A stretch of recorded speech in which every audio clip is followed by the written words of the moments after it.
unchained, no leash, no creed. They draw the lines, they sell the fear. We cut straight through, we see it clear.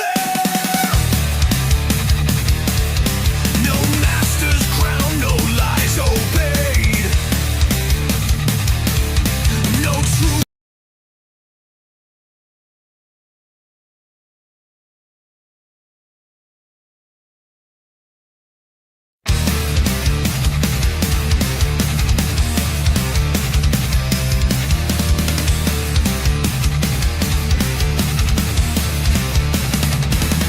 We stand awake while the world sleeps. Eyes unchained, no leash, no creed. They draw the lines, they sell the fear. We cut straight through, we see it clear.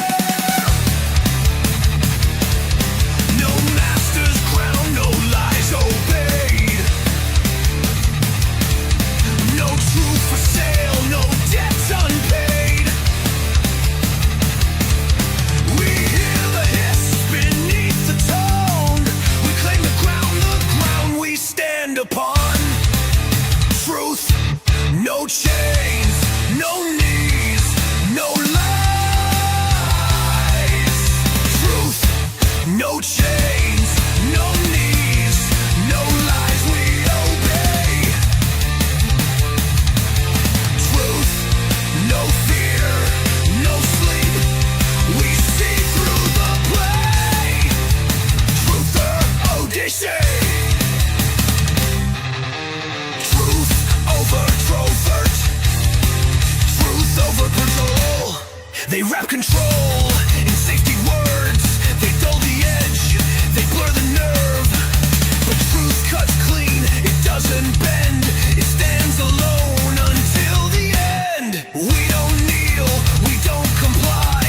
We don't swallow packaged lies. We read between the cracks and seams. We hunt the real behind the screen. Truth, no chains, no knees, no lies. Truth, no chains, no knees, no lies we obey. Truth, no fear, no sleep. We see through the play. Truther, Odyssey. Truth over lever. Truth over control.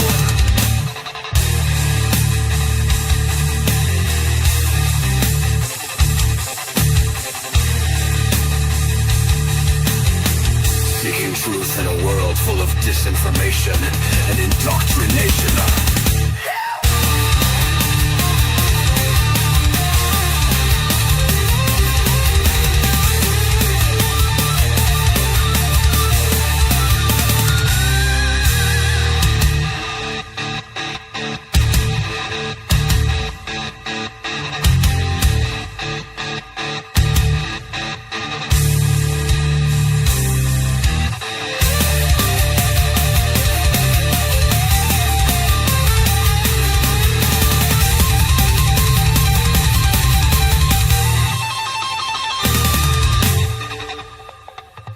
Truth, no chains, no knees, no lies. Truth, no chains, no knees, no lies we obey. Truth, no fear, no sleep. We see through the play. Truther, Odyssey. Truth over covert. Truth over control. Seeking truth in a world full of disinformation and indoctrination.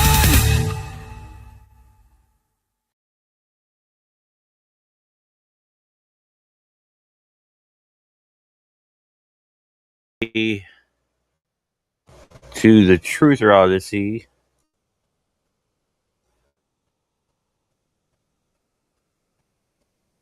where we seek the truth in a whirlpool of disinformation and indoctrination. There we go. That's better. That's better. Let me get that pulled up. We're talking about, uh, I'm calling it the Persian Conflict. Everything that's involving the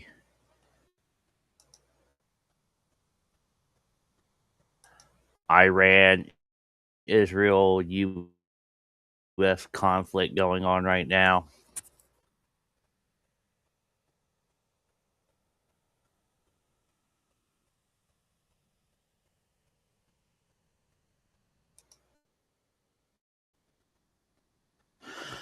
Oh,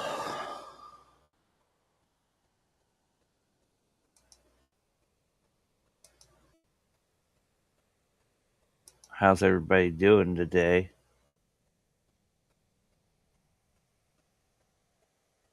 Hope all is well so far.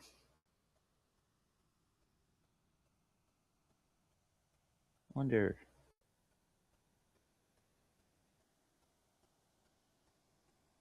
as you can see, we have pulled up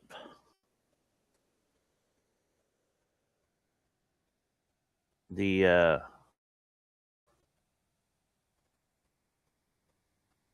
camera footage from different areas: Tel Aviv, South Israel.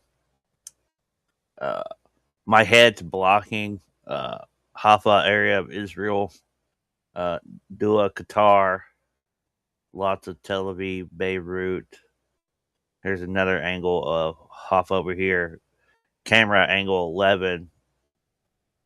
Uh, my head's blocking it, so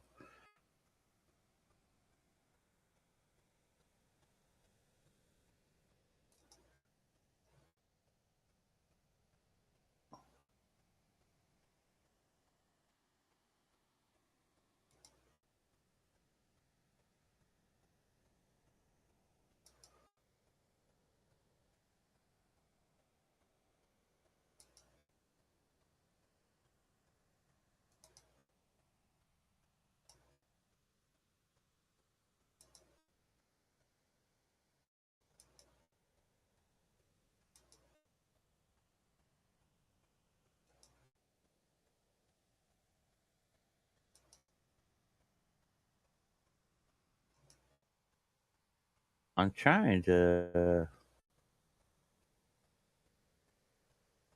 Ah, there it is. There it is. There it is.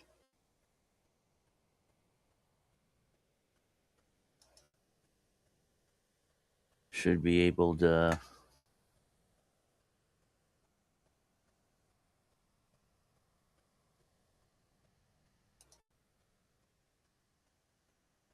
I would like to hear the public's opinion on the matter.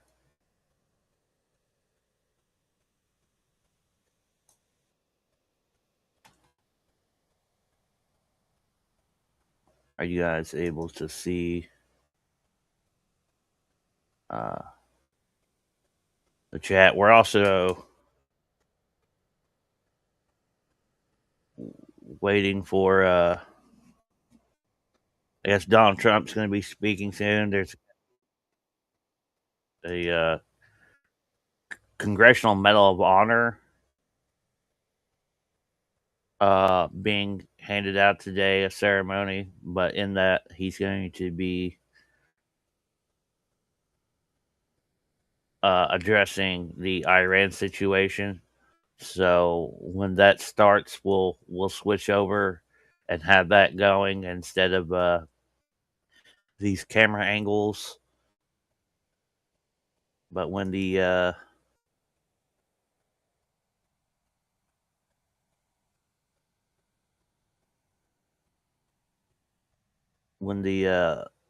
speech is over with Trump, we'll uh, we'll come back to these camera angles because as you can tell, it's getting dark over there again. Iran has been really good with doing nighttime strikes. Israel has been doing daytime strikes and nighttime strikes.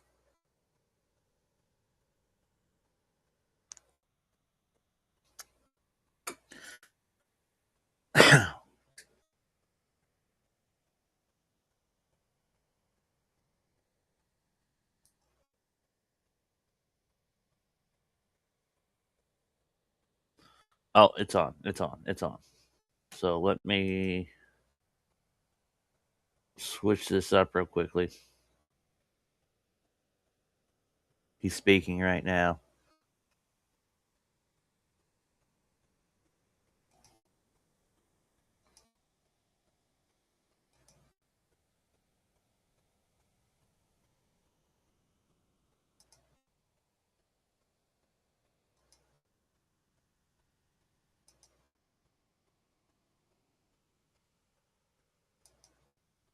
Seas. The regime already had missiles capable of hitting Europe and our base. These medium-range ballistic missiles at Israel.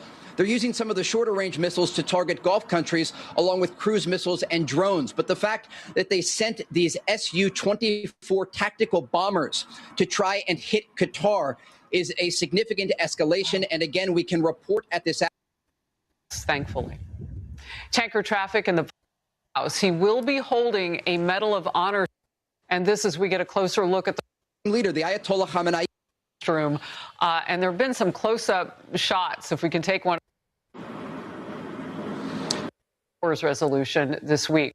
And there have been some close. Plus, they're true believers. They're well-armed. Ballistic missile program, which was. It's time to smile again. Caused by an Iran roadside bomb. They were put there by General Soleimani, who was the father of the roadside bomb. Very proudly, he thought, but I terminated him in my first term. This was our last best chance to strike what we're doing right now and eliminate the intolerable threats posed by this sick and sinister regime. And they are indeed sick and sinister. Our objectives are clear. First, we're destroying Iran's missile capabilities, and you see that happening on an hourly basis, and their capacity to produce brand new ones and pretty good ones they make. Second, we're annihilating their Navy. We've knocked out already 10 ships. They're at the bottom of the sea. Third, we're ensuring that the world's #1 sponsor of terror can never obtain a nuclear weapon, never going to have a nuclear weapon. I said that from the beginning. They're never going to have a nuclear weapon. They were on the road to getting one legitimately through a deal that was signed foolishly by our country. And finally, we're ensuring that the Iranian regime cannot continue to arm, fund, and direct terrorist armies outside of their borders. And we thought we had a deal, but then they backed out, and they came back, and we thought we had a deal, and they backed out. I said, you can't deal with these people. You got to do it the right way. Today, we grieve for the 4 heroic American service members who have been killed in action and send our love and support to their families. In their memory, we continue this mission with ferocious, unyielding resolve to crush the threat this terrorist regime poses to the American people, and a threat indeed it is. We have the strongest and most powerful by far military in the world, and we will easily prevail. We're already substantially ahead of our time projections, but whatever the time is, it's okay. Whatever it takes, we will always, and we have right from the beginning, we projected 4 to 5 weeks, but we have capability to go far longer than that. We'll do it. Whatever somebody said today, they said, oh, well, if the president wants to do it really quickly. After that, he'll get bored. I don't get bored. There's nothing boring about this. Do you agree with that, Pete? I don't think there's anything, Mr. General. I think there's nothing boring about it. Somebody actually said from the media, I think he'll get bored after about a week or two. No, we don't get bored. I never get bored. If I got bored, I wouldn't be standing here right now. I guarantee you that, to go through what I had to go through. We also projected 4 weeks to terminate the military leadership, and as you know, that was done in about an hour, so we're ahead of schedule there by a lot. But please join me in thanking every American service member who bravely is standing in harm's way. They really are incredible, and I just want to thank you. We have a lot of them right here. Thank you very much. Thank you.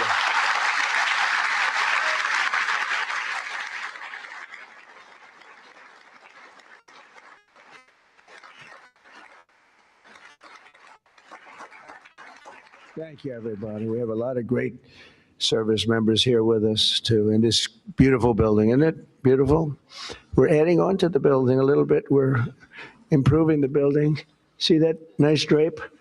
When that comes down, right now you see a very, very deep hole. But in about a year and a half from now, you're going to see a very, very beautiful building.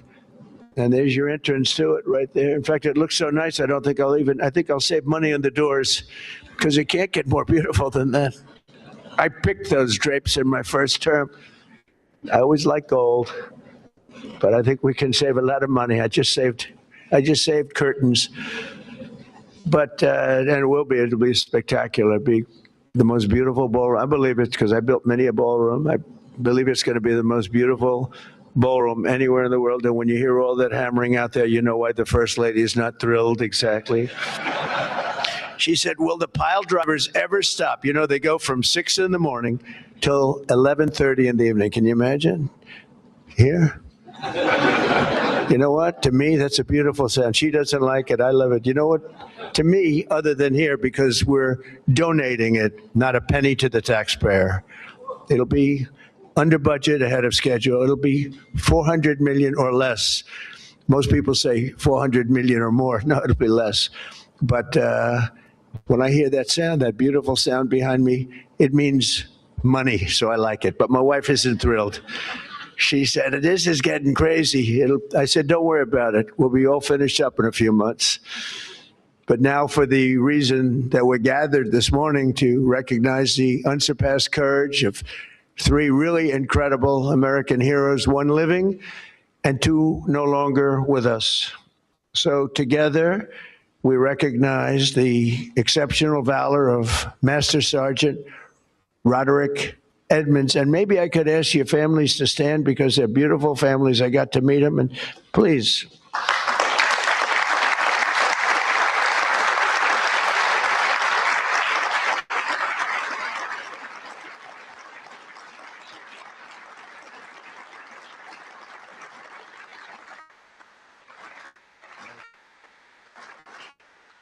So Staff Sergeant Michael Wallace and Command Sergeant Major Terry Richardson, as they receive our nation's highest military award, the Congressional Medal of Honor. And we're pleased to be joined by Secretary of War Pete Hegseth. He's busy, very busy guy. In fact, I said, if you want, Pete, you can avoid it. General Raisin Kane also. And they said, we don't avoid this one. This is one you wouldn't avoid for anything, right? So we appreciate that you're here. Secretary of Veterans Affairs, who's doing an incredible job, Veterans Affairs, Doug Collins. Doug, thank you. You stand up, Doug. You're doing such a good job. 92% approval rating. Chairman of the Joint Chiefs of Staff, General Dan Kane, who's known as Raisin Kane. I liked him when I heard that name, Raisin Kane. I said, if it's true, you're my guy. And it's true. It just turned out it's very true. He's a great guy and a great general. Secretary of the Army, Dan Driscoll, and Army Chief of Staff, Randy George. Thank you. Thank you both, Dan. As well as Senators Tom Cotton, Bill Hagerty. You guys were great on television this weekend. I'll tell you what, can't have a better representative than both of you. Thank you very much. And Representatives Tim Burchett, Jack Bergman, and Nicole Maliotakis. And we have a few others sitting here, but I'm not going to go through because we have far more important people to honor today. Oh, we have Tom Homan. I got to at least mention Tom Homan. I would be stand up, Tom. What a job. Zero people coming in. We had millions and millions of people pouring into our street now. I'm not even sure I can believe this number is 0, but it is given out by Democrats or Democrats from the left. And they're rated for the last 9 months. We had 0 people come illegally through our border. Right, Tom? So I want to thank you very much. And I also want to salute 6 former Medal of Honor recipients: William Swenson, Jim McLuhan, Walter Marm, Thomas Paine, Sammy Davis. That's an interesting guy. And where is Sammy Davis? We have a big story here, Sammy. You've heard that all your life, I'll bet, huh? And Edward Byers. Stand up. Great it's a great honor. There's no greater. I tried for myself. I've tried numerous times to get one by myself. I keep getting shut down. They say, you can't do it, sir. Bad protocol. Very bad. I would say the worst. But I'm only kidding. You don't have to say I'm only kidding. Otherwise, the press will come out with it, which they actually did once. Donald Trump wants the Congressional Medal of Honor, but he's been shut down. But now you are brave, amazing people. And I want to thank you all. In 1941, Roddy Edmonds of Knoxville, Tennessee, enlisted in the U.S. Army and soon rose to one of the youngest master sergeants in the military. In 1944, he sailed to Europe to fight in World War II, and he was so enthusiastic and young and full of vim and vigor. Roddy soon found himself on the front lines of the Battle of the Bulge. That was a big one. Massively outnumbered by enemy forces, his 1,200 soldier unit fought valiantly until they were completely overrun. The force was massive on the other side, many times number. After a 4-day death march, one that was covered very well by the history books through bitter cold, they were put into a German POW camp. Roddy was the top-ranking infantryman in the camp. He was number one, meaning he was responsible for the lives of his fellow service members. On July 26, 1945, a Nazi SS officer issued an order over the camp loudspeaker, loud and strong. He said that only American Jews were to show up to roll call following this morning. He added, all who disobey this order will be shot immediately. There were more than 200 Jewish American soldiers in the camp, and Roddy knew their separation from the group would mean certain death. So that night he summoned his team and devised a plan. The next morning, all 1,200 American men fell in line together, shoulder to shoulder. Enraged, the Nazi commandant rushed forward, drew his Luger pistol, and pressed the barrel between Sergeant Edmonds' eyes. He barked at Roddy. They cannot all be Jews, he screamed loud and again, and staring straight back into the raging face of evil. Sergeant Edmonds replied fearlessly, we are all Jews here. The Nazi officer lowered his weapon and the soldiers erupted in cheers. With total disregard for his own life, Roddy had saved over 200 of his fellow service members. Their camp was liberated 2 months later. We're honored to be joined today by Roddy's son, Chris. Please stand up.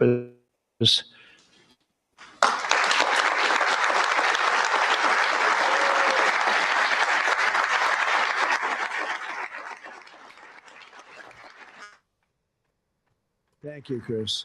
Today, your father gets the honor he so courageously earned. And really amazing, right? It's an amazing story. Congratulations to the family of Master Sergeant Roddy Edmonds. The next two we recognize today served in the 1st Battalion, 28th Infantry Regiment of the 1st Infantry Division, better known as Big Red 1. Do you know about that, Pete, right? Command Sergeant Major Terry Richardson, we are honored to have you with us. On September 12, 1968, 102 brave men of Terry's Alpha Company were asked with securing Hill 222 deep behind the enemy's line in Vietnam. They didn't know it at the time, had no idea, but the area was totally infested with nearly 300 enemy bunkers and many, many enemy soldiers, far outnumbering them by at least 4, 5, even 6 to 1. As Terry led Lima platoon up Hill 222, the enemy launched an ambitious and violent attack, unleashing a withering fire of machine guns and rocket-propelled grenades. Just didn't stop, just kept coming. Pinned down in hell on earth, Terry summoned unimaginable courage. 3 times he exposed himself to enemy fire to rescue severely wounded comrades, and 3 times he dragged them back to the group. Terry soon realized that the 82 remaining men had one chance of survival, and that was air support. Acting without regard of his own life, he grabbed the radio and charged up Hill 222 alone. He needed to be there. It was the only place you'd get reception. He withstood a storm of enemy bullets, eventually reaching the top, where he spent the next 8 hours calling in tactical strikes, completely exposed. An hour in, an enemy sniper shot rang out, and the bullet tore through his right leg violently. He was in bad shape, but Terry disregarded that and pushed through. And after 7 more hours of calling in American fire from above, the enemy retreated. Later that day, his team found him with both eardrums totally ruptured and a mangled right leg and foot, but still barely living, but living nevertheless. Due to Terry's actions above and beyond the call of duty, 82 men, Alpha Company, survived this battle, including 2 in this room, Norm Meyer and Dave Himmer. Where are you? Can you want to stand up, Norm and Dave? Where's Norm and Dave? That's pretty cool.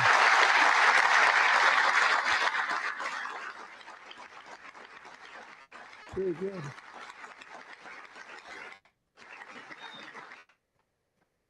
And that story is 100% correct, isn't it? Huh? See, pretty. It's how much have you paid him over the years? Have you said take everything we have? We wouldn't be here, right? That's great. That's a great story, Terry. Today you enter the ranks of the bravest warriors ever to stride the face of the earth. Please stand up, please. Thank you.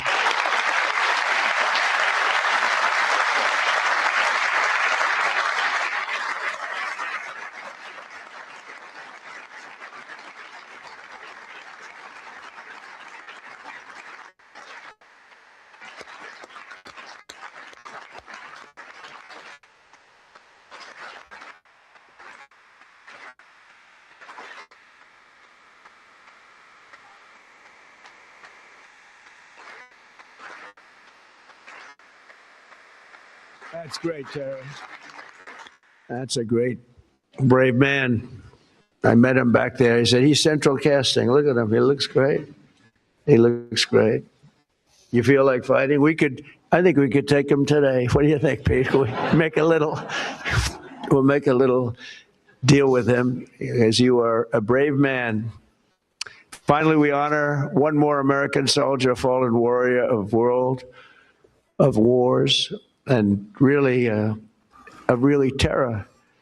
Staff Sergeant Michael Ollis, born in 1988 on Staten Island. Michael grew up seeing the World Trade Center across the bay. I know Staten Island so well. The people in Staten Island are amazing.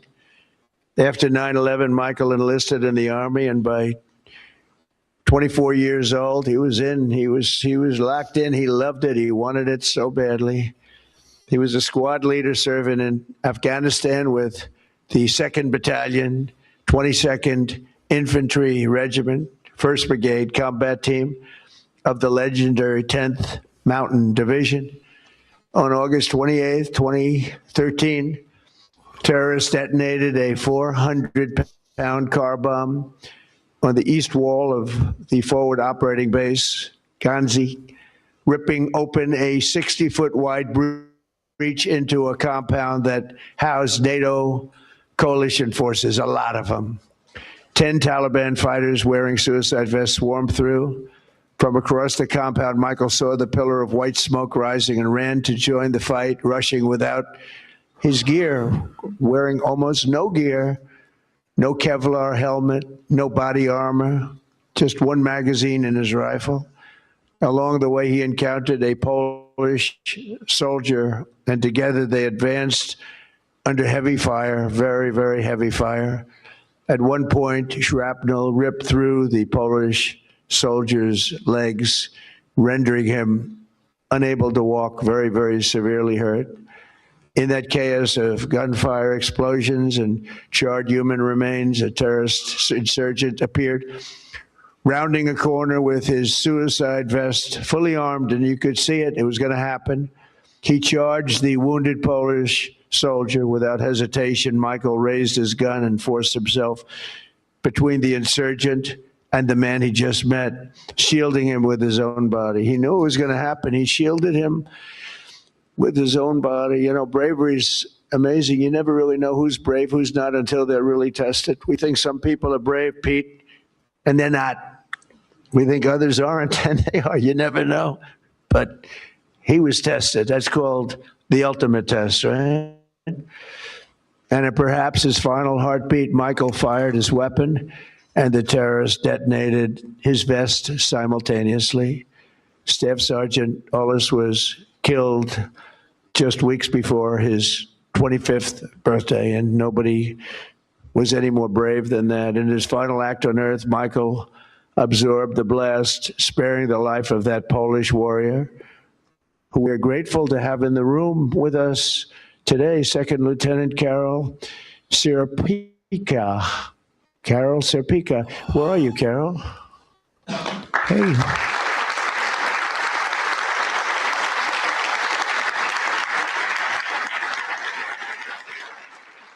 Would you like to come up? Please. Please. I'd love to have you come up. Thank you, Carol. Thank you very much for your service for the whole country. Very, very nice. Thank you very much. Thank you so much. Thank you.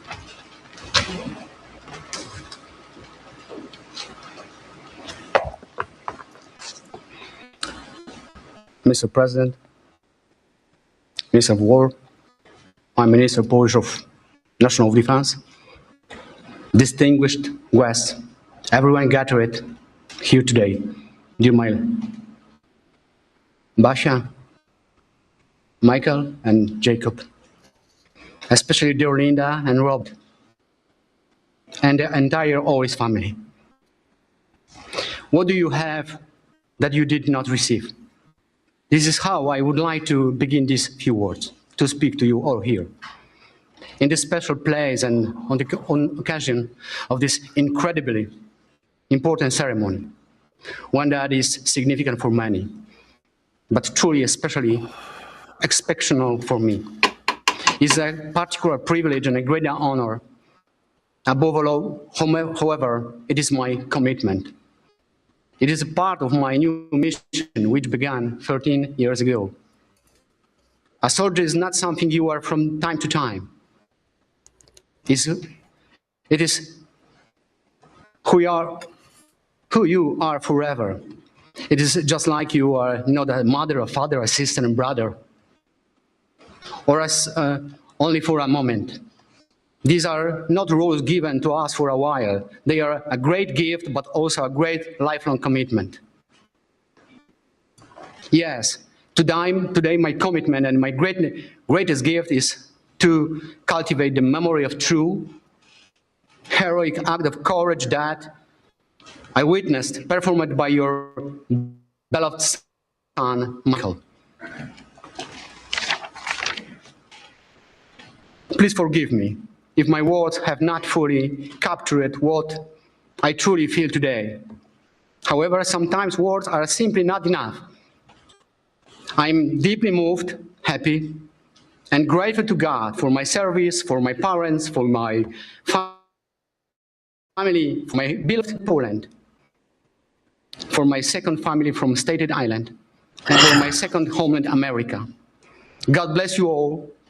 Michael, thank you for your service, and I will see you in our heavenly homeland. Thank you for your service. Thank you so much.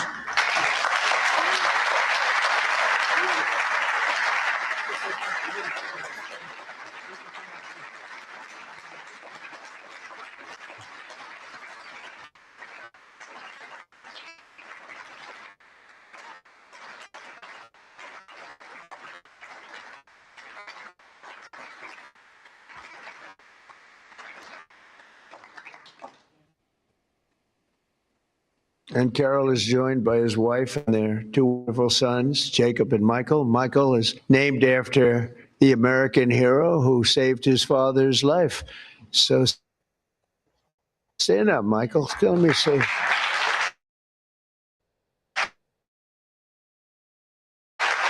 That's great. We're also pleased to be joined by several members of the Polish government, including representatives of the president, who I think is a fantastic man, by the way. I must be honest with you. I endorsed him and he won, and he came from behind, he won, and he was the biggest story in Europe. And he's going to be a great president. He already is. But as well as Poland's Minister of Defense, to honor the blood and sacrifice that has helped seal the Polish-American bond. We have a great bond. We have a great relationship with your country. And I just want to thank you to Michael's parents, Bob and Linda.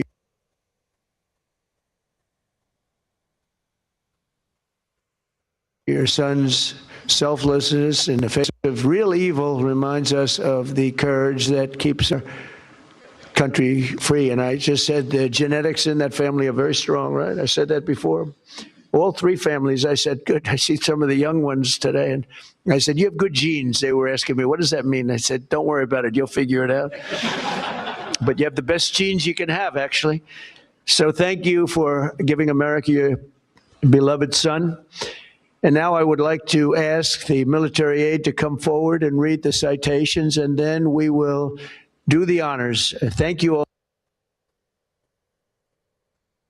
very much. This is a tremendous honor for me to be here. Thank you. Please, military aide.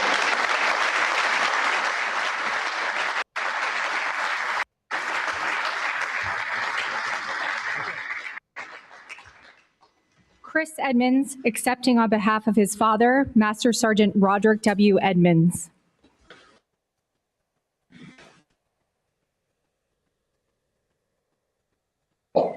The President of the United States of America, authorized by Act of Congress, March 3, 1863, has posthumously awarded in the name of Congress the Medal of Honor to Master Sergeant Roderick W. Edmonds, United States Army.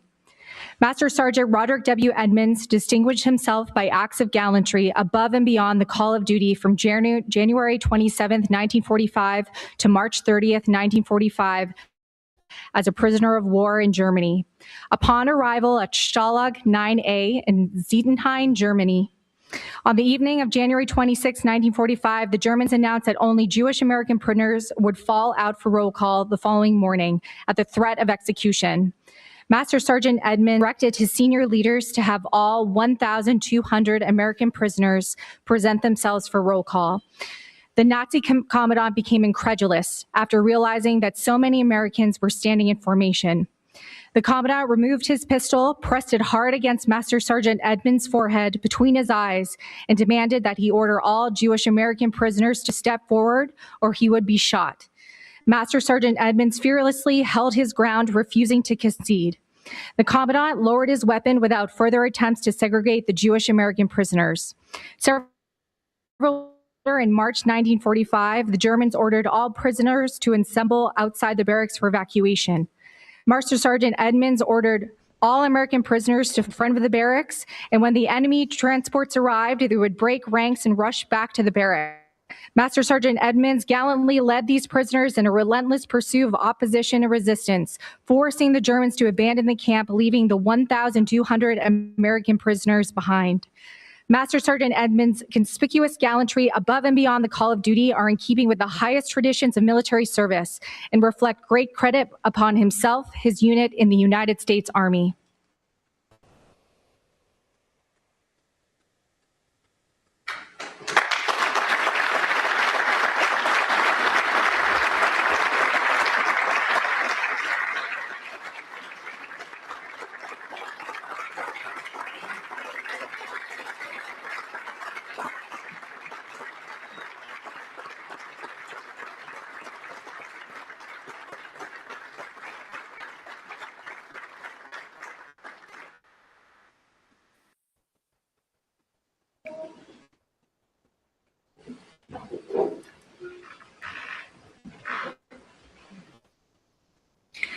Command Sergeant Major Terry P. Richardson.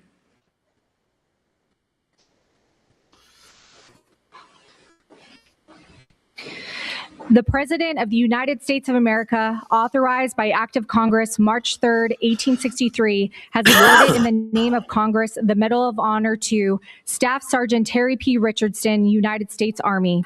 Staff Sergeant Terry P. Richardson distinguished himself by acts of gallantry above and beyond the call of duty on September 14th, 1968, in the vicinity of Loc Ninh, Republic of Vietnam. On this date, his company was tasked with the mission of securing Hill 222 in hostile and enemy territory near the Cambodian border.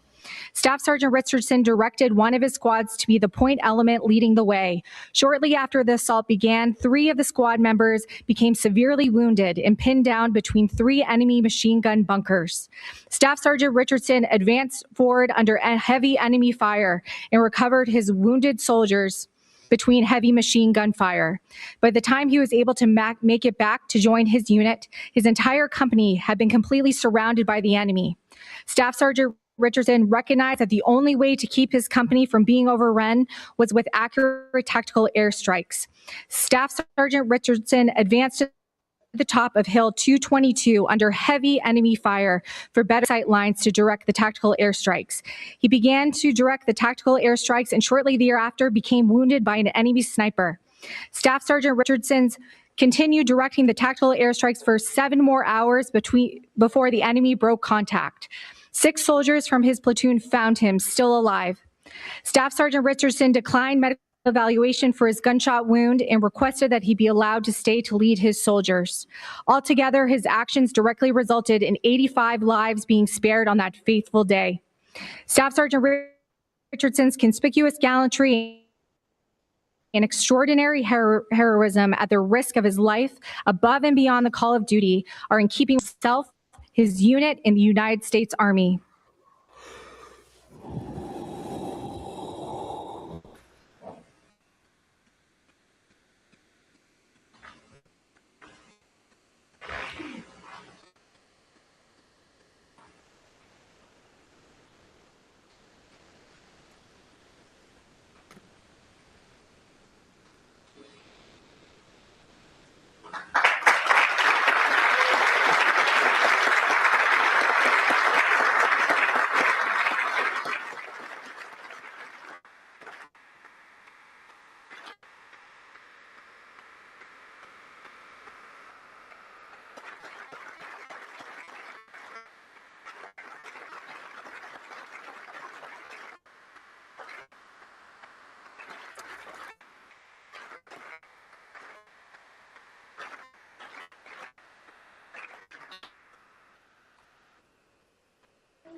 Robert and Linda Ollis accepting on behalf of their son, Staff Sergeant Michael H. Ollis.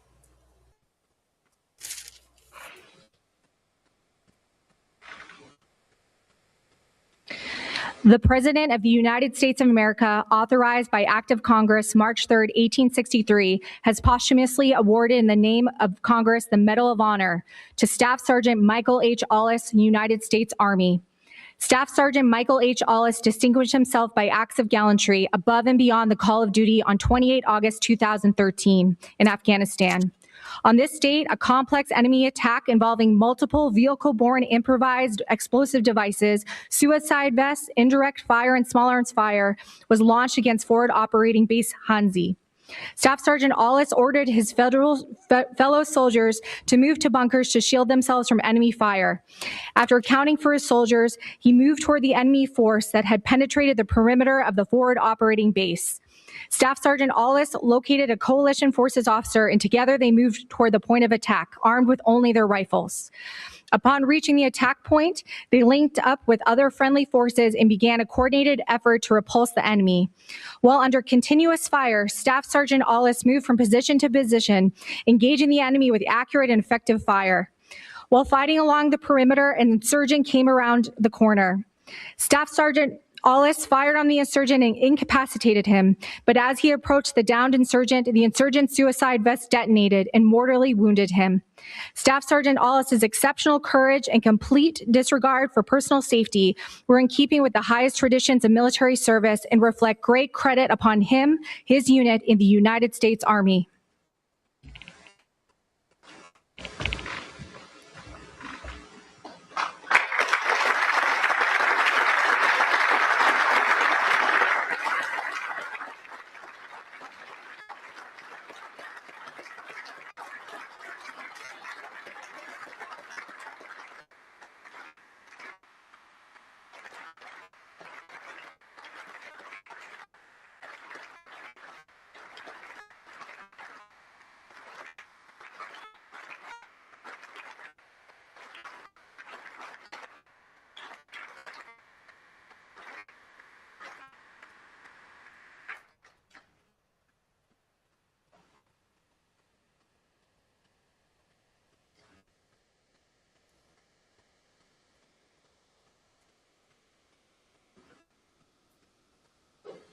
Ladies and gentlemen, please bow with me as we give the benediction.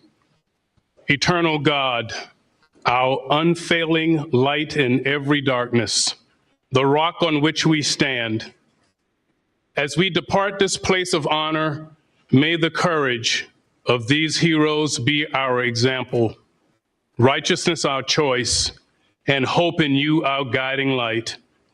We especially ask for your protection over our military service members who are protecting the interests of our nation at this very moment.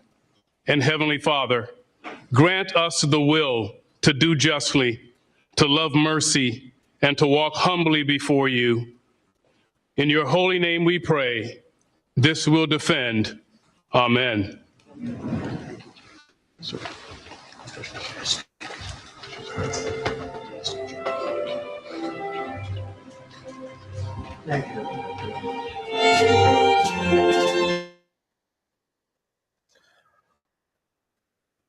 All righty.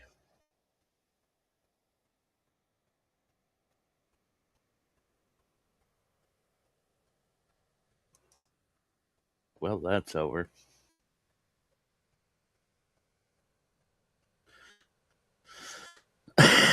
So, yeah.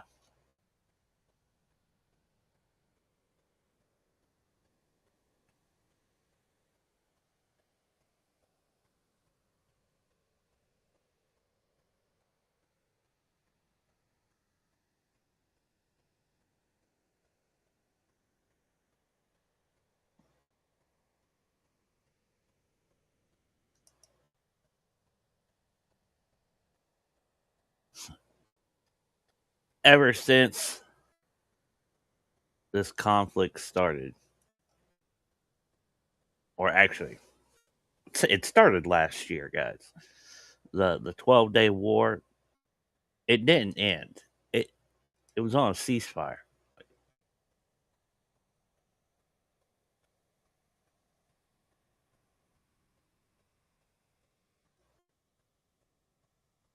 Think about the Korean War, technically has never ended. It's on a ceasefire. The 12-day war never ended. It was on a ceasefire till this weekend. Now, here's something to take a note. All right. In the ancient pagan cultures, this is the time of year that military occupations start up. Matter of fact, the month of March is named after Mars, the Roman god of war. In Greek, he's Ares.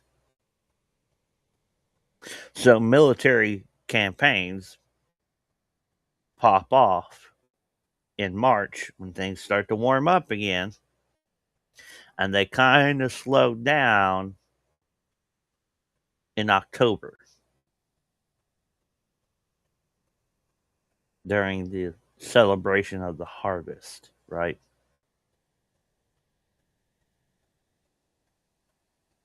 Mars, son of Jupiter,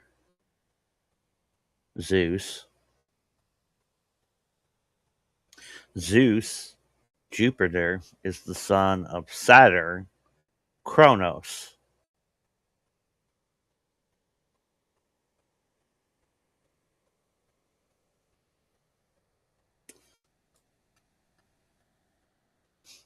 Coincidence? I think not. But yeah, ever since things started picking back up, this was from 35 minutes ago from RT. Israel bombs residential areas in Beirut suburbs, Tasmin.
I mean, Twitter is freaking wrecked.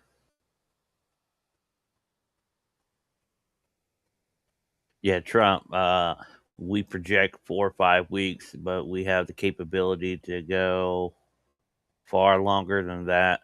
We'll do whatever it takes. He's not rolling out boots on the ground.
Hold up.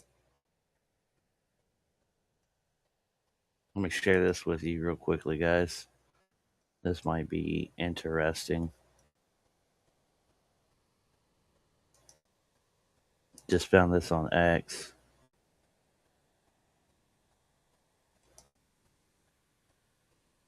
Huh. Yeah. He said there is a plan. He points to Venezuela as a template, which means to me that going in, they had some sense on the ground of what was coming next. He said there is a plan. He points to Venezuela as a template, which means to me that going in, they had some sense on the ground of what was coming next.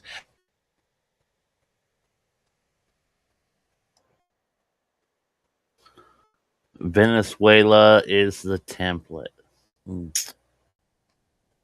Why is that not shocking to me whatsoever?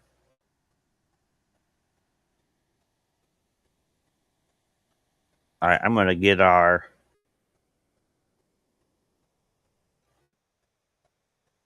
Why did I do that? I'm going to get this pulled back up for us, get our eyes in the sky.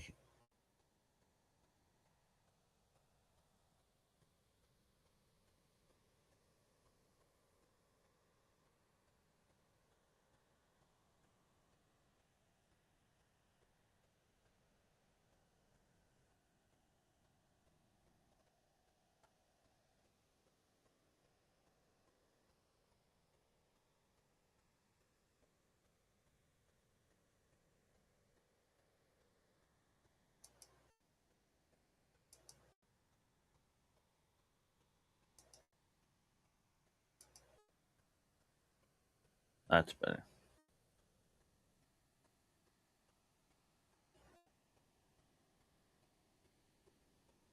So we can see what's going on.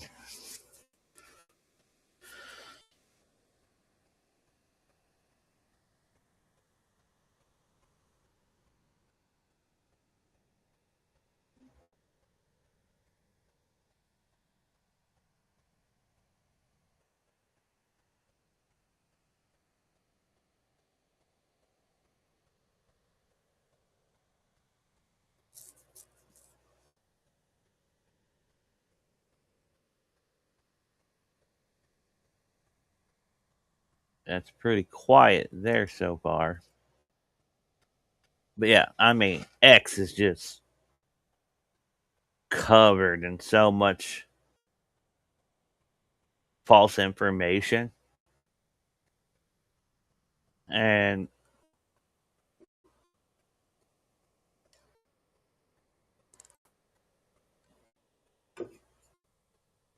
some of the people you would hope would be smarter at spotting BS are spreading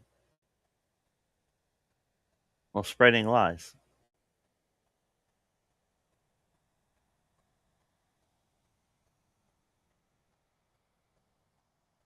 General Flynn, uh, who is that? Let me look real quick. It was something I shared. One of the people they are suspecting to become an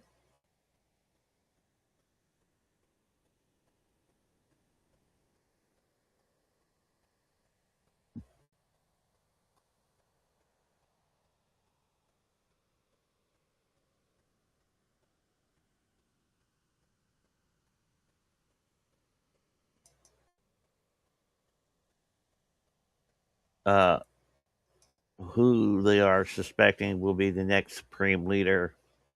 Um,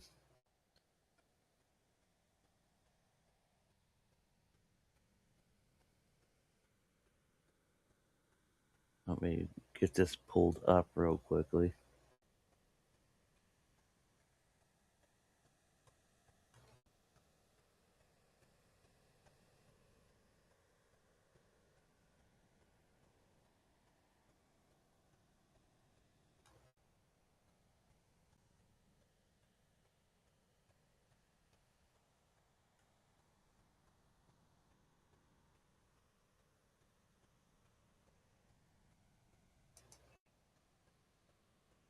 So I can get his name right.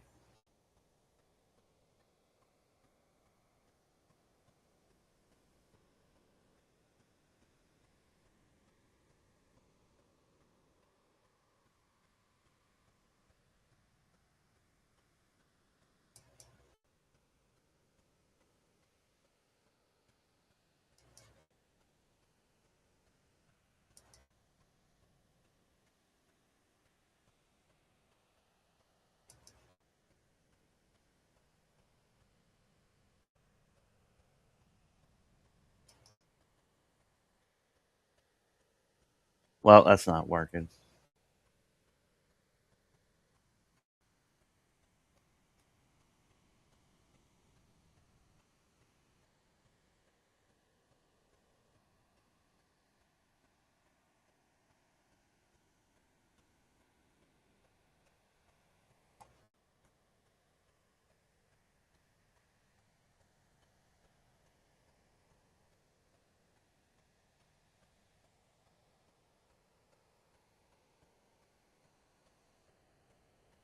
me find it real quick. Almost there. Yeah. Ayatollah Ali Reza Arafi has been named acting supreme leader of Iran.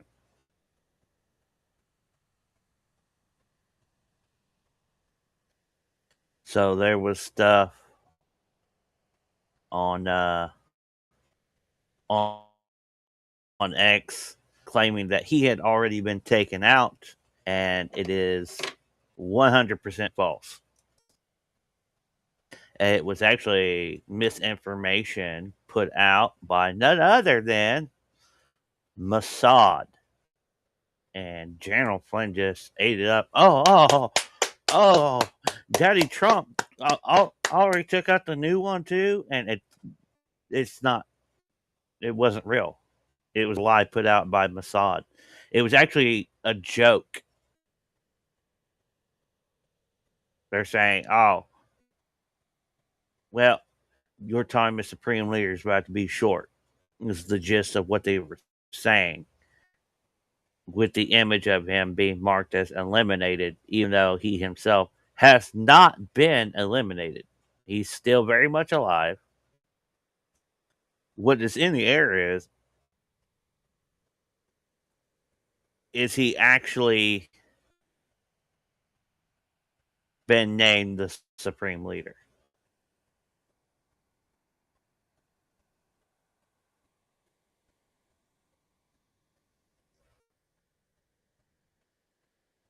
Because there's a lot of conflicts on that as well.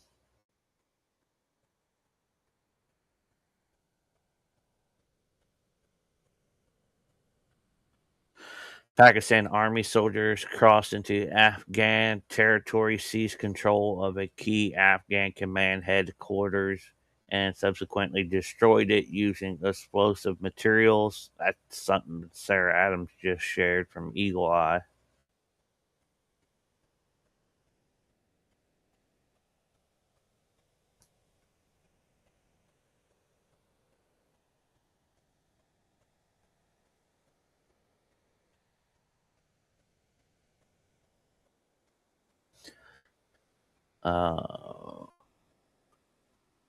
This is from 5 hours ago. Iran drone carrier destroyed, hit.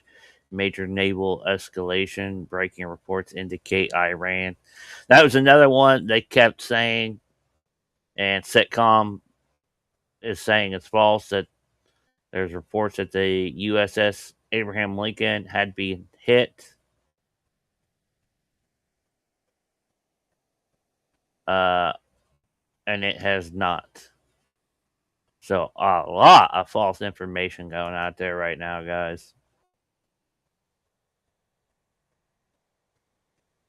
I'm gonna take down this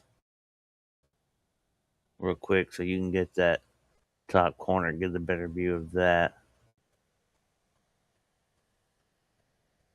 As you see, it's getting dark over there. It's midday over here now.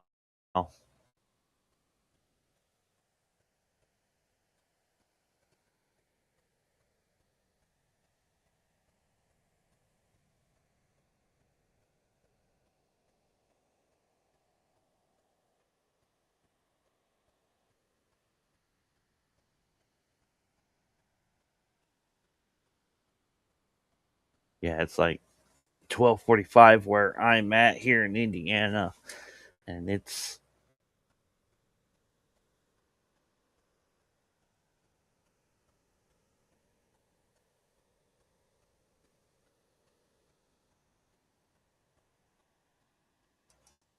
pretty quiet over there for now.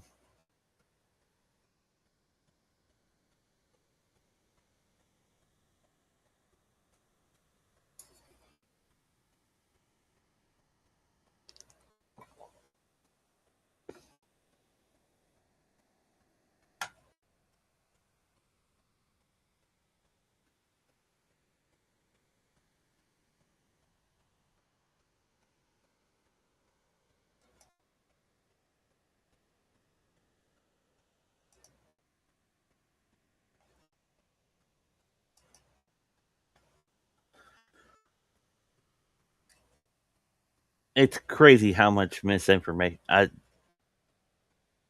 As soon as this stuff with Iran started picking up again, I found a GIF from what was it? Spider-Man Into the Spider-Verse, where the first Peter Parker in that movie meets Miles Morales, and his spider senses are tingling, and but it says my propaganda senses are tingling. And man, I shared that a lot because it was 16 minutes ago. Last night, U.S. B-1 bombers struck deep inside Iran to degrade Iran ballistic missile capabilities.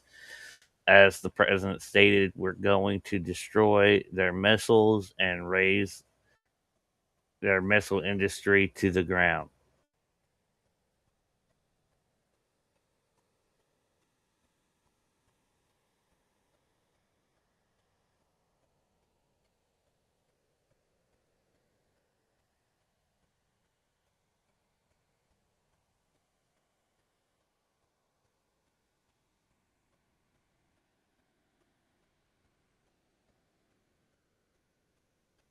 CBS News has obtained.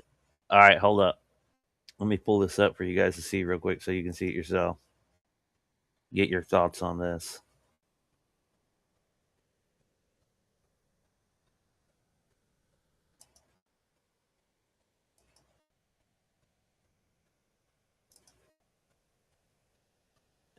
CBS has obtained a photo showing Nadiga Daingen, the gunman in the deadly Austin shooting, after he was killed by police. It shows the clothing he was wearing during the attack, including a shirt with a design similar to the Iranian flag.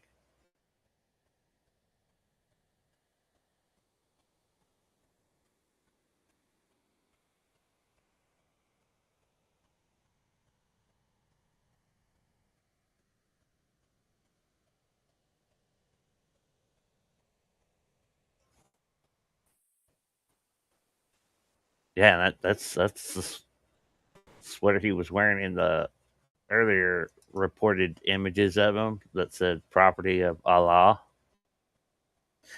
Let me say this: like, I have no love for the regime in Iran. 1 hour ago, this this isn't not this not Gaza. This is not Gaza. This is Lebanon. What's with the grammar here? Uh, Israel just carried out 100 plus airstrike on residential areas in Lebanon, violating Security Council Resolution 1701, ceasefire agreement, and international law with absolutely no consequences. This is another war crime, and the ICC remains silent.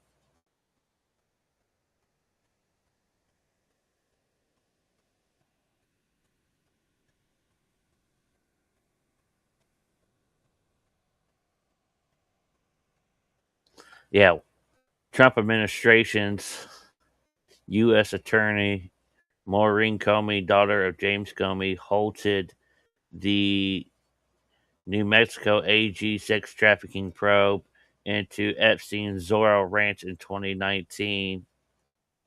Not really surprised, right?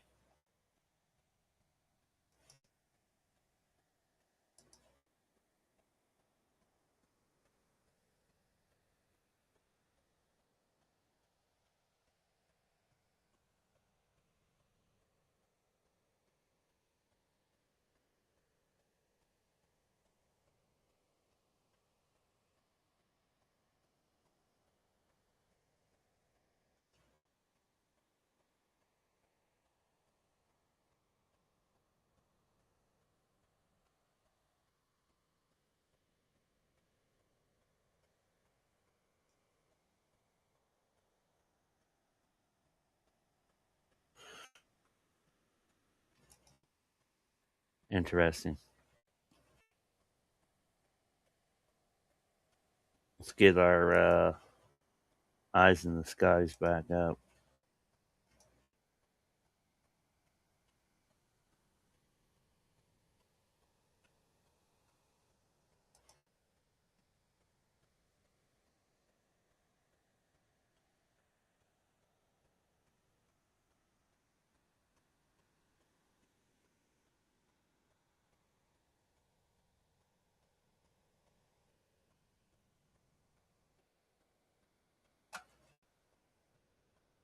Seems quiet so far.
This is from 3 hours ago. Pakistani security forces opened fire on terrorists attacking U.S. embassy in Karachi. Multiple fatalities have been reported.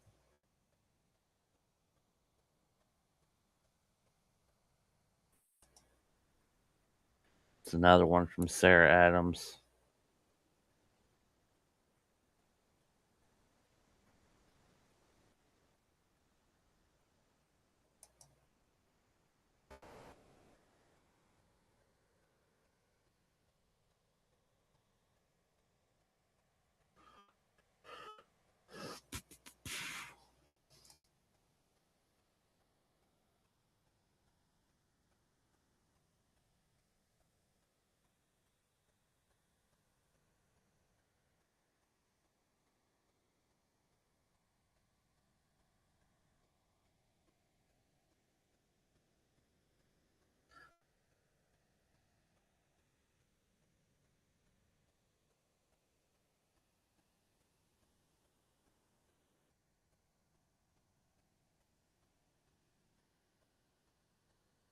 No, I find it weird because we have now confirmed 4 U.S. service member fatalities.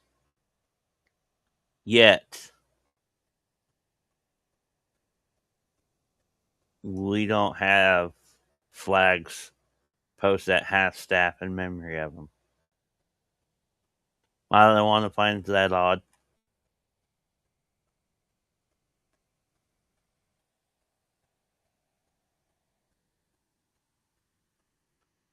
This is from RT, Iran. This is from 22 minutes ago. Iran recovers massive unexploded U.S.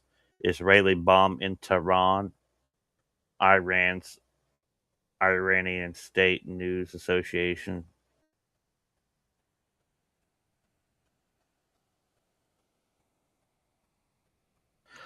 Oh, AF Post, the Pentagon informed Congress that there was no intelligence indicating Iran intended to strike the United States first.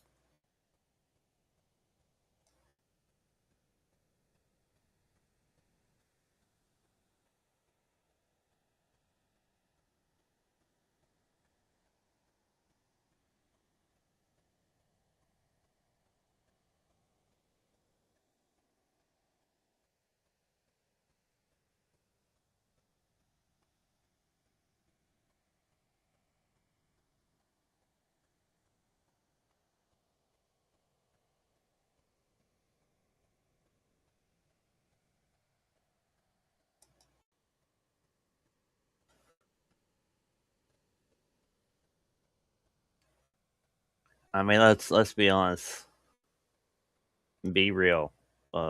The trajectory that this is really going to go, because Israel is already mobilizing ground forces to go into Lebanon. Oh well, we got aircraft over here.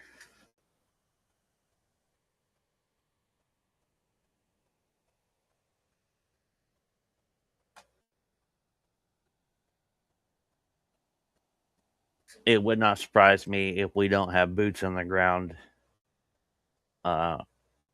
starting in Iran starting late March or early April.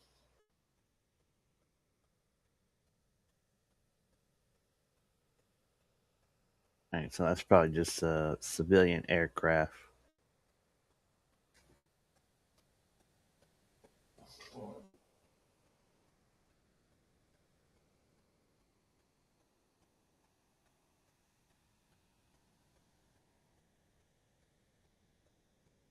Yeah, it looks like it's descending too.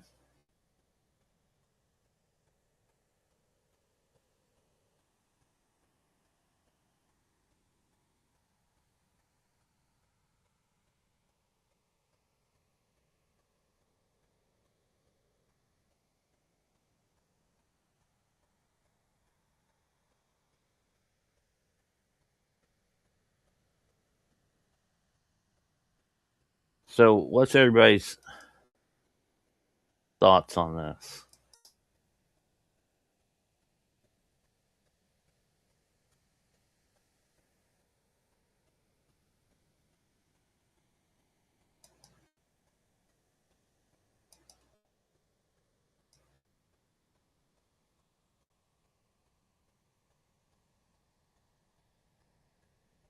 Would love to get people to hit up the chats and the comments on this to get a read of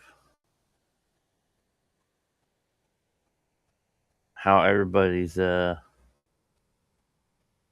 handling this situation.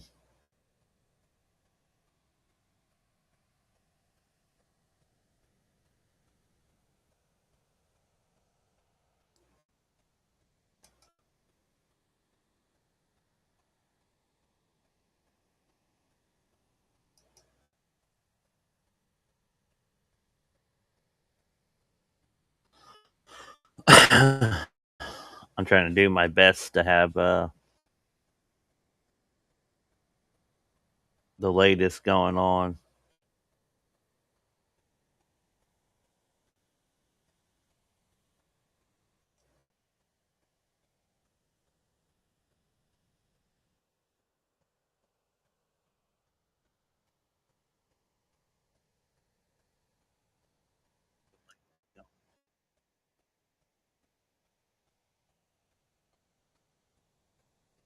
Yeah, when you think about it, we broke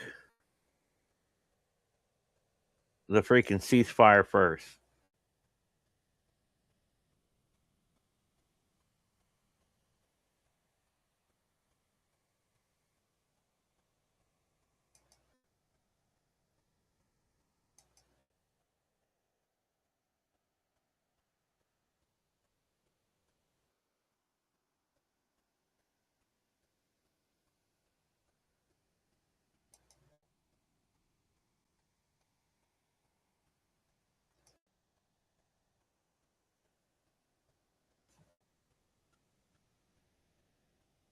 pretty quiet.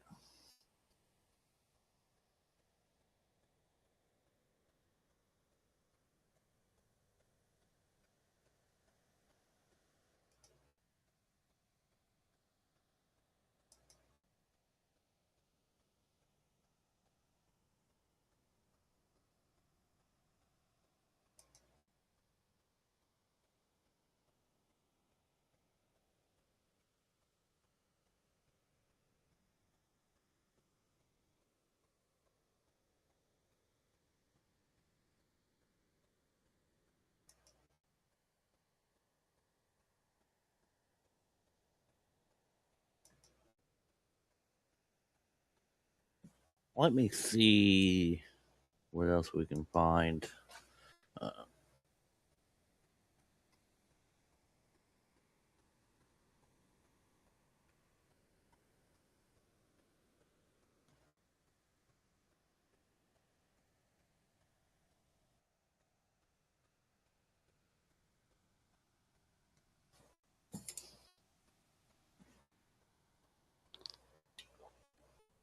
See if we can't get a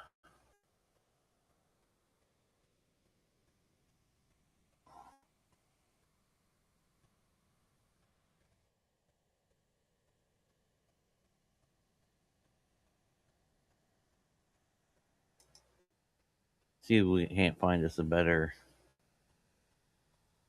set of cameras.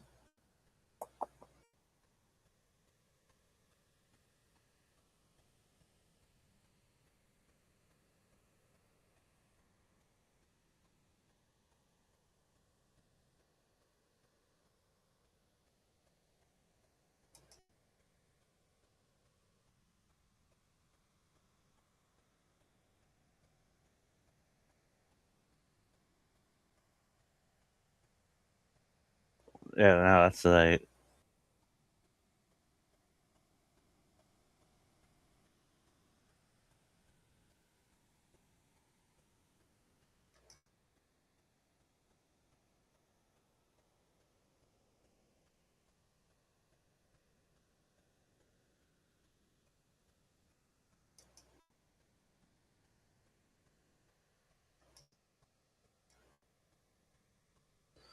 I don't know if you guys have noticed.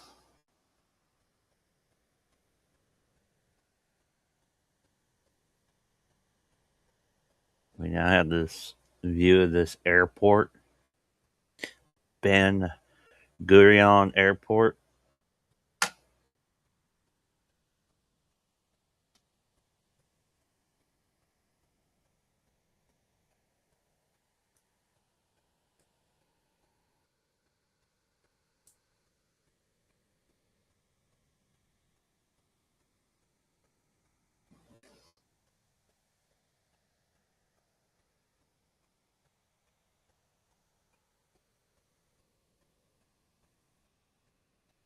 Israel's primary international gateway and busiest airport located near the city of Lod. Okay.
If you guys are watching this live, whether on Rumble, Locals, YouTube, Facebook, BitChute, uh,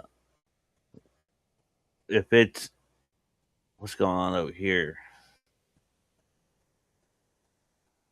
camera number 7. You guys see how that light's in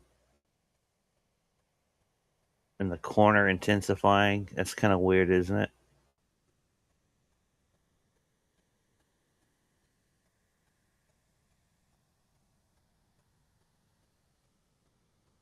Just waiting to see what's going to happen. If you're watching live on any of those platforms, please let me know what you're thinking. Hit up the live chats, comments.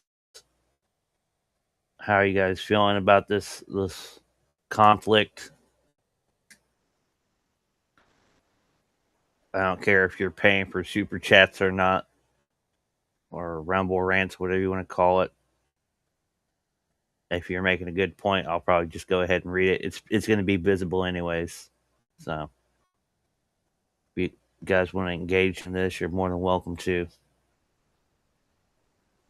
Also, let me know if you guys see anything, because I'm also hopping back and forth between seeing what's going on in those camera feeds and seeing if anything's breaking on X.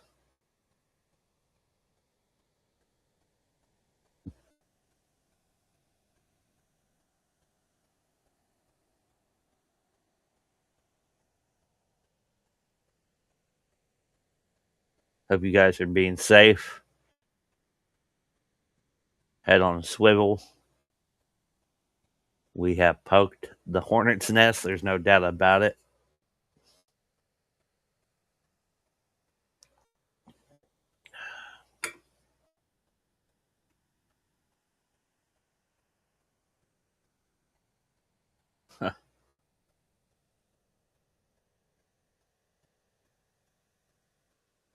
Don't worry, kid. You'll have a central bank real soon. That's funny.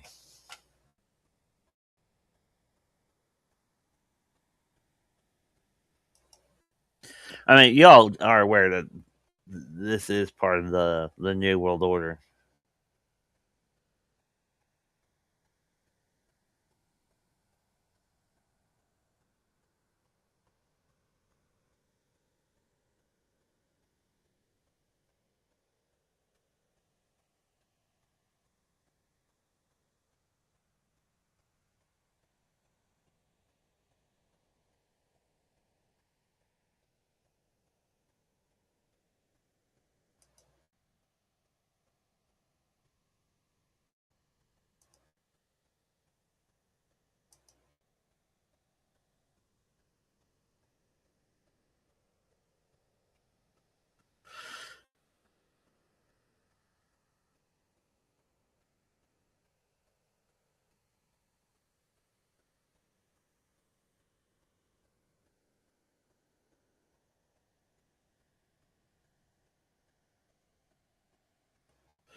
Yeah. Israel's bombing homes in Lebanon today, as they do every single day.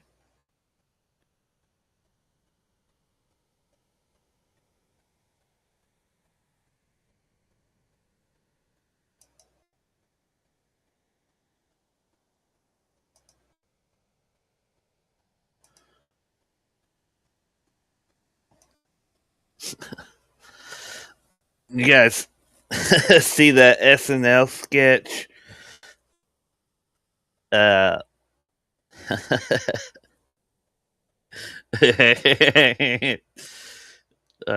Trump's original address a couple nights ago, where he had that white baseball cap that said USA on it, right? And in the SNL sketch, he's talking about the boarded piece, more like board of peace. It had me rolling pretty good. I'm not gonna lie. Hey, when something's funny, it's funny. I'm bored of peace.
Bear with me.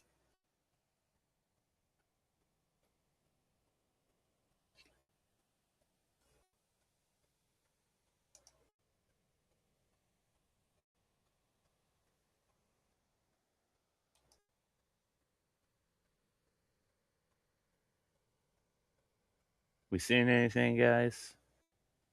Oh, another plane in the distance right here in the top right hand corner camera. These top two ones don't have numbers on them like the rest of them.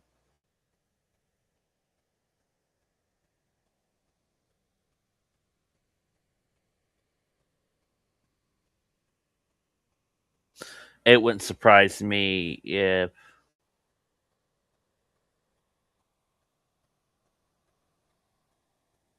things slowed down for the night over there.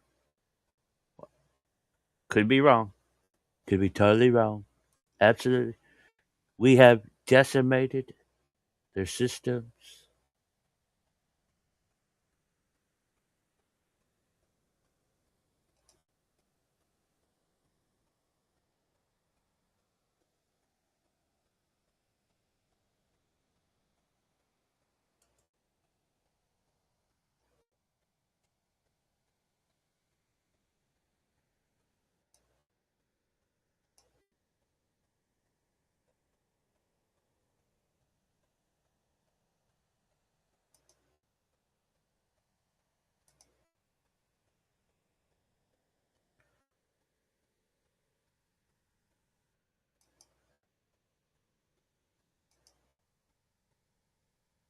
Let me see real quickly.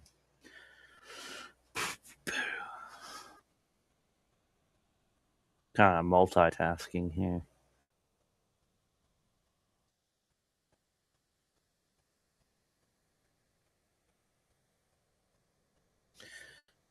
Is this a star here? What are we looking at right here?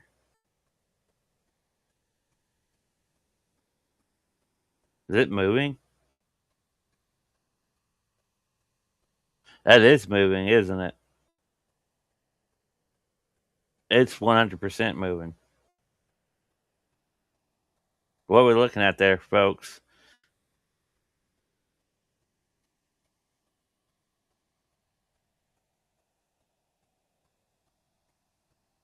Oh, yeah, that's absolutely moving.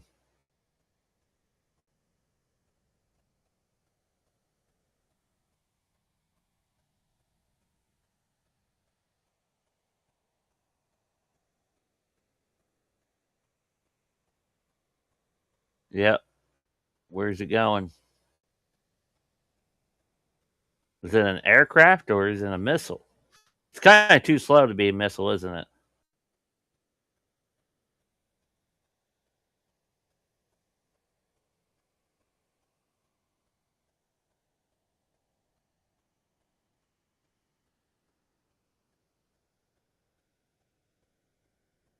Yeah, it's at a camera angle now.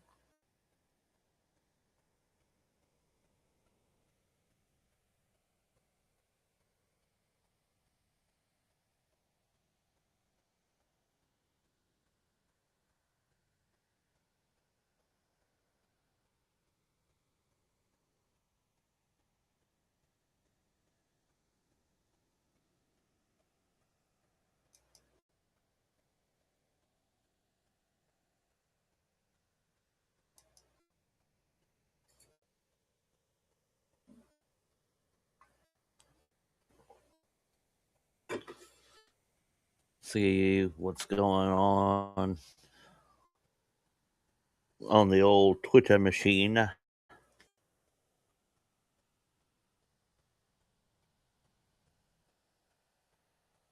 See if there's any breaking information.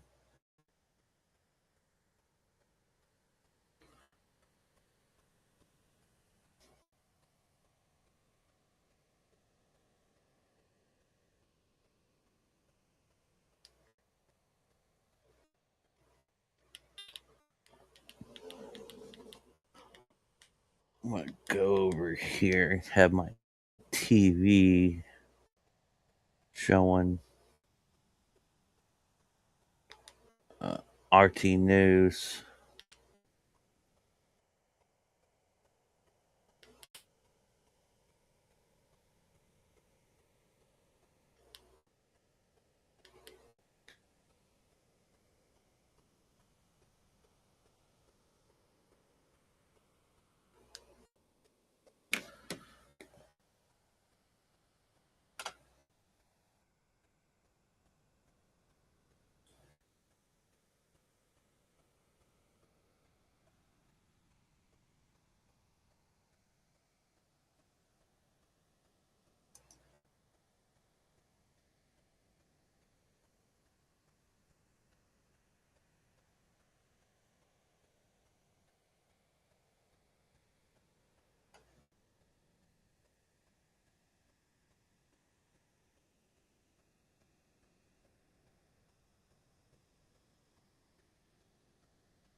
2 hours ago, this is from Eagle Eye.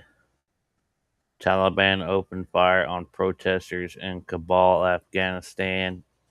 Women demanding an end to TTP support, reduce tensions with Pakistan, and prioritization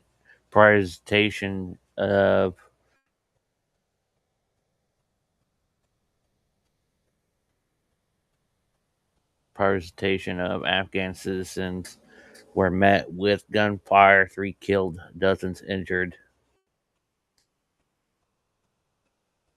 Peaceful chants, Afghan people, first no war, we want peace.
Okay, RT's now saying the same thing about the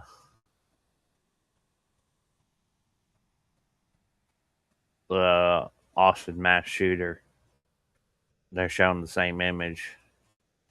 So that's confirmation right there, in my opinion, that I don't know if he was working for Iran or just sympathetic to Iran. That's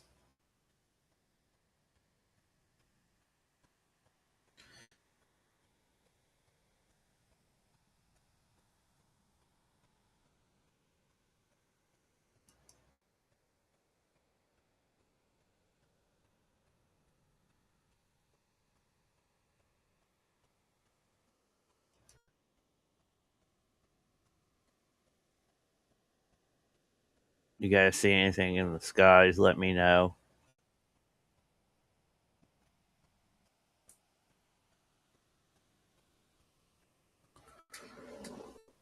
Saudi Arabia shuts down its biggest oil refineries after drone strike causes fire. Oh, that's fantastic. Guess what's about to happen, folks? Gas prices are going to go through the roof. Wasn't that little reprieve nice for the time we had it?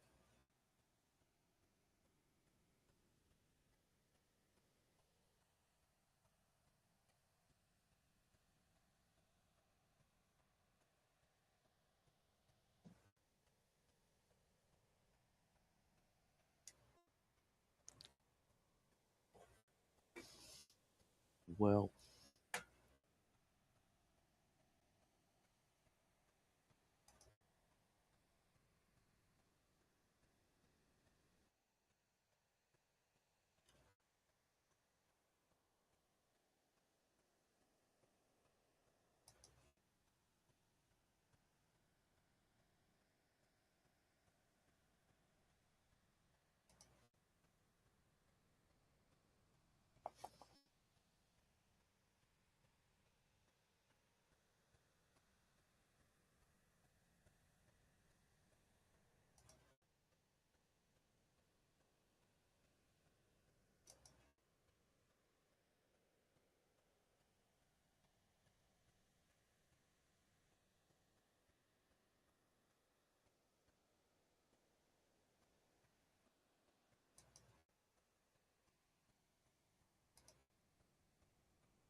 Might have something here.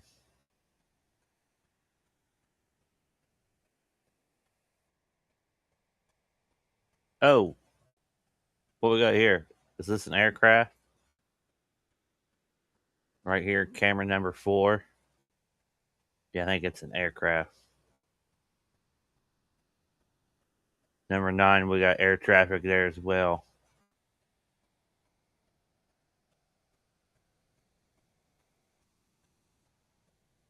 Oh, down here in 3. You guys see that? That looks like a formation.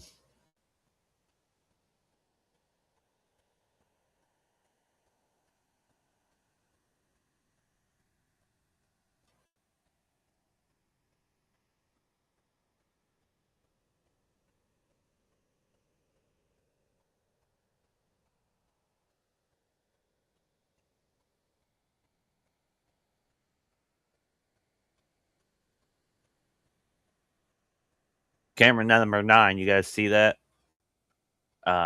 Top right hand corner, right underneath the number 2.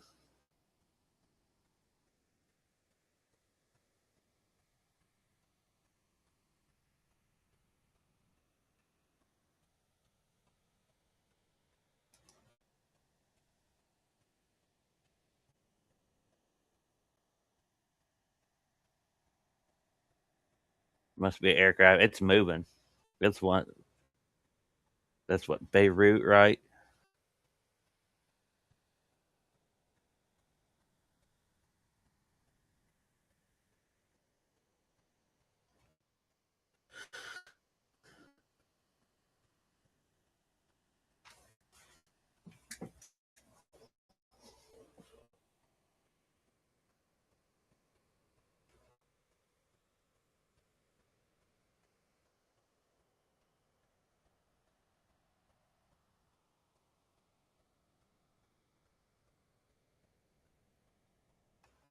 Yeah, if you're watching this live stream on BitChute, which we're live on Rumble, Locals, YouTube, Facebook, BitChute.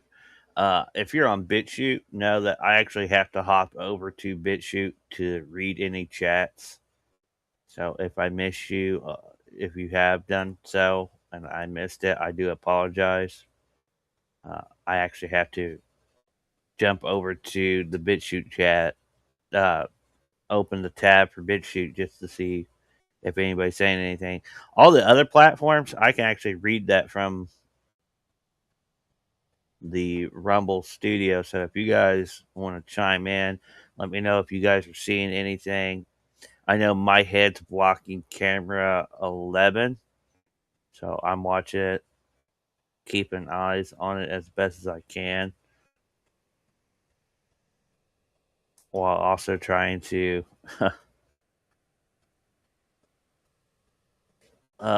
be on X to stay up to date. I got RT News playing on my television.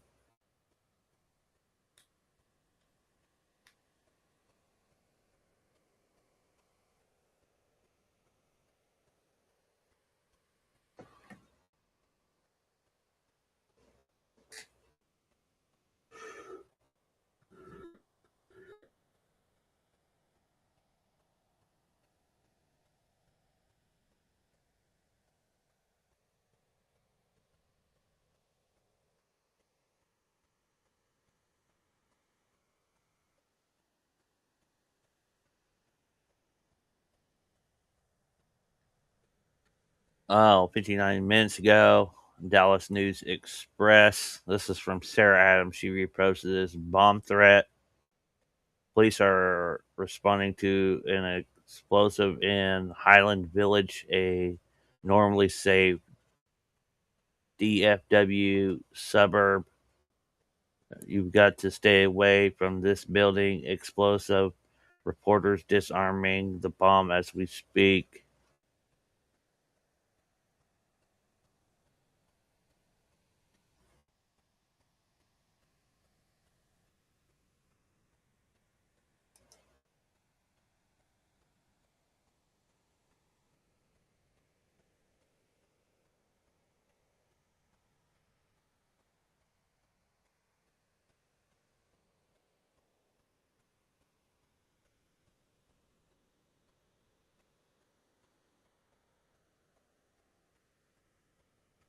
3 hours ago, Israeli jets have begun striking border guard positions along the Iraq Iran frontier in what appears to be an effort to weaken Iranian control over the region, potentially clear a path for armed Iranian Kurdish opposition groups based in Iraq to move back into Iran.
We seen anything interesting in the sky?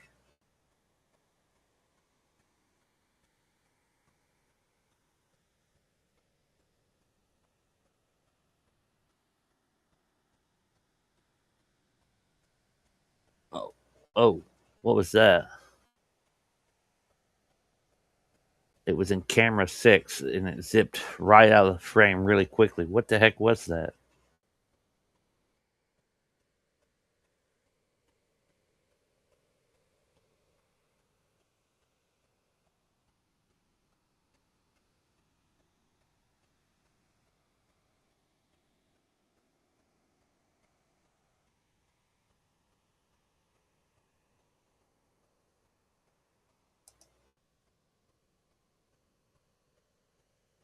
Oh, we got something here in camera number 5, northern Israel.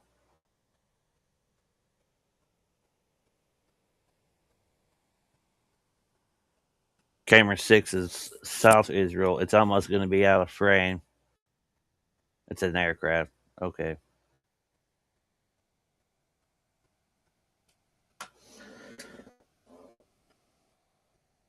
Any of you guys have like an air traffic control app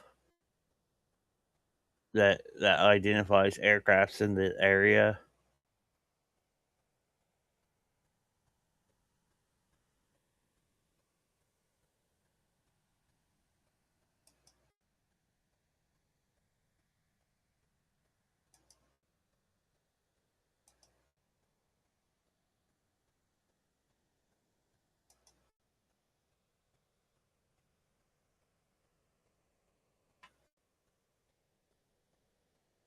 I'm trying to see if I can find some camera angles in Tehran.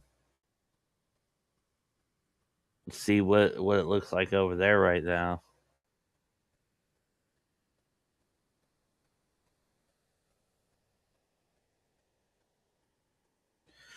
You know, all the Gulf nations, the Gulf states that were struck in the initial retaliation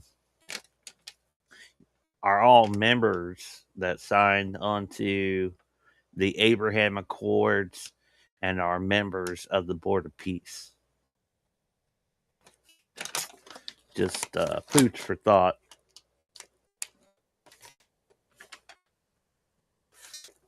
Bear with me as I get some tobacco in my pipe. And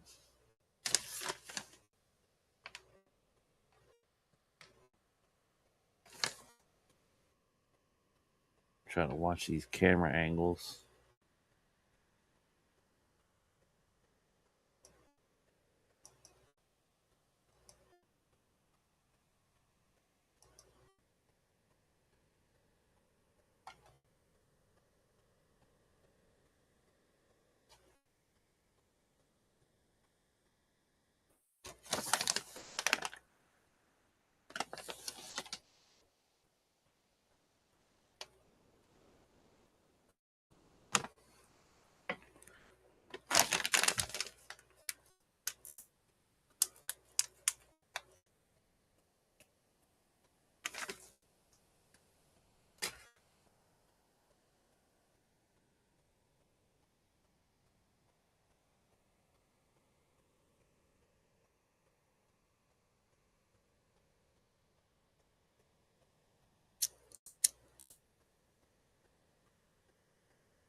Iran targets. This is from RT.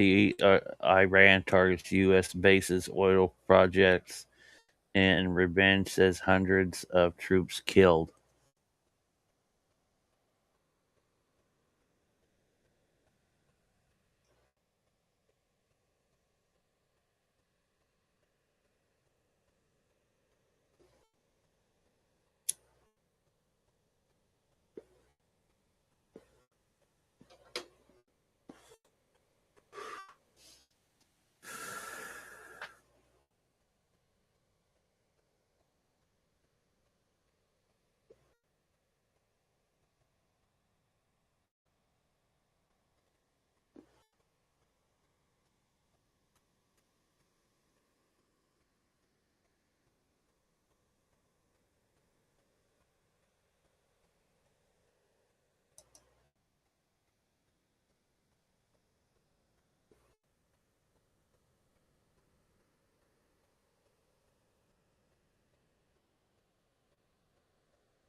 See what we got going on X.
Rick Sanchez from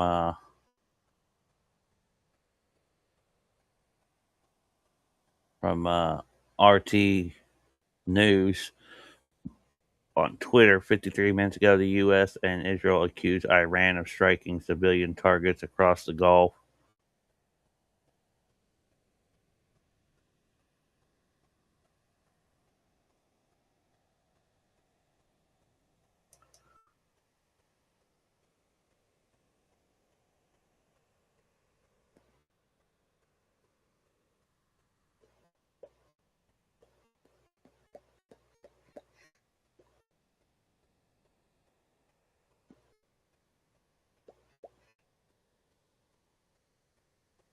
Did the sucker go out?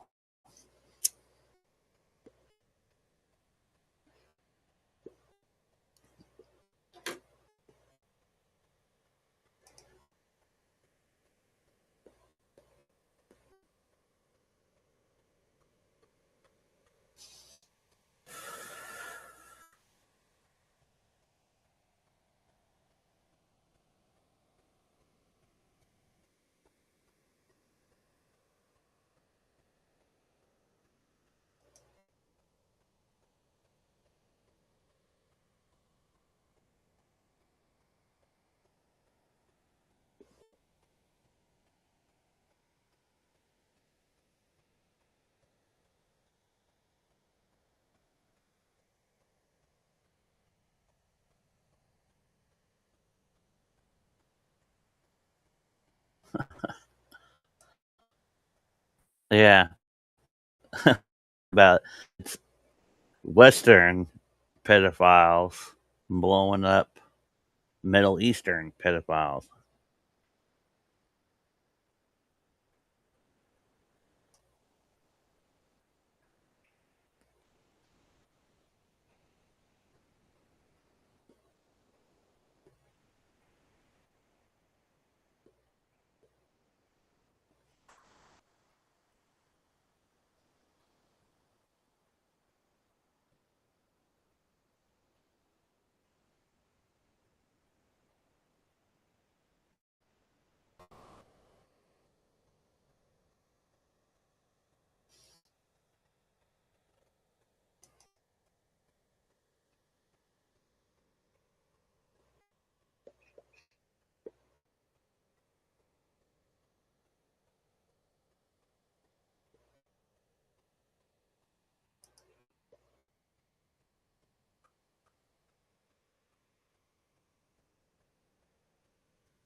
It's aircraft.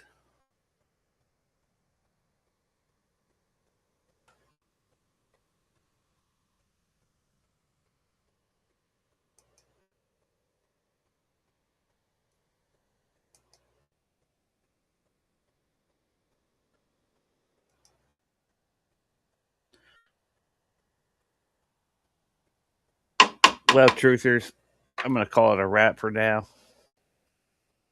Be vigilant. do your homework. Don't believe everything you're seeing.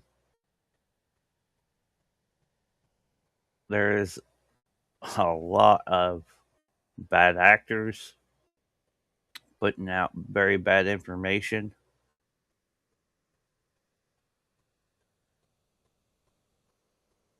I'm going to be keeping my eyes on the situation. If anything breaking happens, we'll probably hop back on here and do another live stream covering the breaking news. But I'm going to call it a wrap for now. Thanks for watching. This is the Truther Odyssey, where we seek the truth in a world full of disinformation and indoctrination. Thanks for watching, guys. Be safe. Let's keep our service members in our prayers. I think we're only just getting started with this. We are far from being over.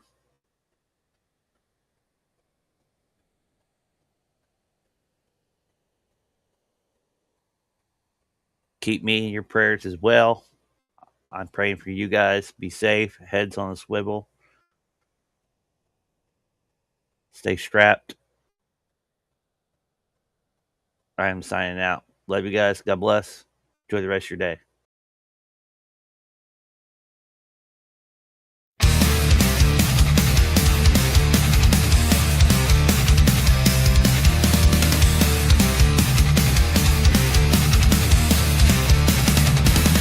We stand awake while the world sleeps.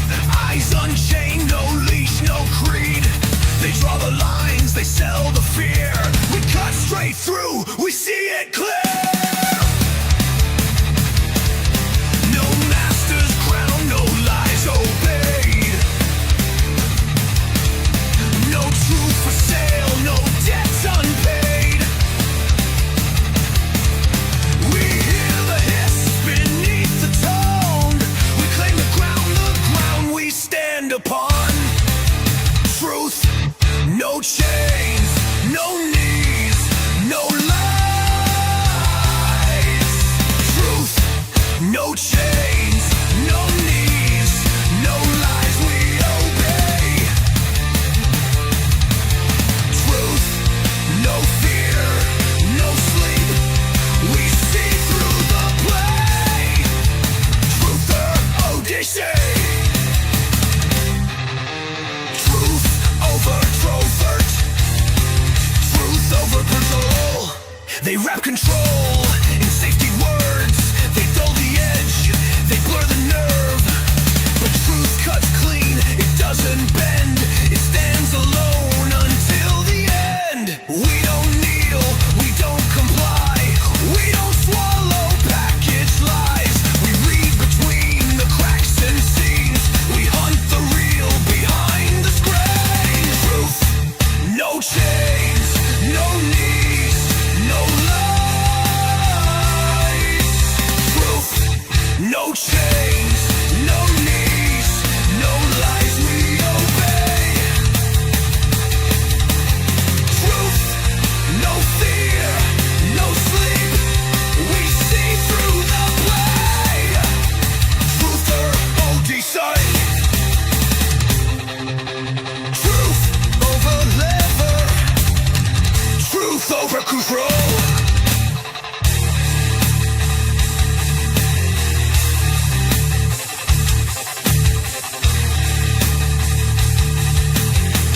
Seeking truth in a world full of disinformation and indoctrination.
control. Seeking truth in a world full of disinformation and indoctrination.